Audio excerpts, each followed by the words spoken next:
Dhaka premier লিগে Shinepukur cricket ক্লাবের বিপক্ষে খেলতে নেমে মাঠেই অসুস্থ হয়ে পড়েন মোহামেডান স্পোর্টিং ক্লাবের অধিনায়ক তামিম ইকবাল।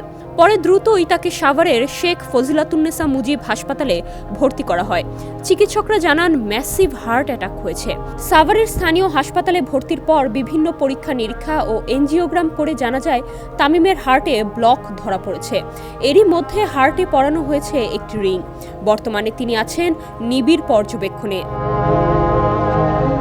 শাইনপুকুরের বিপক্ষে আজ অধিনায়ক হিসেবে টসেও অংশ নেন তামিম ইকবাল। মাঠে ফিল্ডিং করার সময় অসুস্থতা অনুভব করলে তিনি মাঠ থেকে উঠে কিছুক্ষণ বিশ্রাম নেন। এরপর আবারও নামেন ফিল্ডিং করতে। তখনই ঘটে অনাকাঙ্ক্ষিত এই ঘটনা।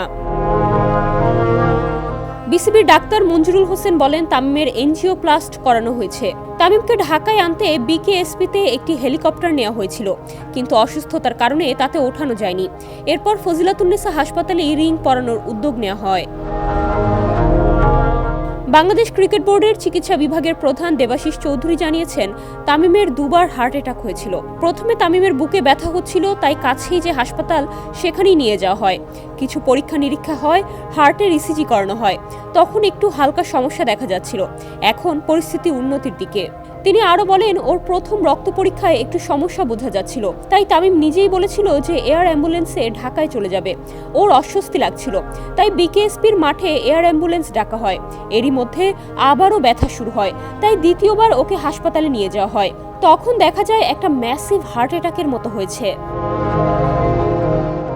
তামিমের হঠাৎ অসুস্থতায় ক্রিকেট আঙ্গনে নেমে এসেছে উদ্বেগ ও শোকের ছায়া। তার শারীরিক অবস্থা নিয়ে খোঁজ নিয়েছেন প্রধান উপদেষ্টা ডক্টর মোহাম্মদ ইউনুস। একই সঙ্গে বাংলাদেশ ক্রিকেট বোর্ড জরুরি বোর্ড সভা স্থগিত করেছে। এদিকে তামিমের দ্রুত সুস্থতা কামনায় এগিয়ে এসেছে ওপার বাংলার আইপিএল ফ্র্যাঞ্চাইজি কলকাতা নাইট রাইডার্সও। সামাজিক যোগাযোগ মাধ্যমে এক বার্তায় তারা লিখেছে, শীঘ্রই সুস্থ হয়ে উঠুন তামিম ইকবাল। পুরো ক্রিকেট বিশ্ব আপনার সুস্থতা কামনায় প্রার্থনা করছে। ডেস্ক রিপোর্ট, সমকাল।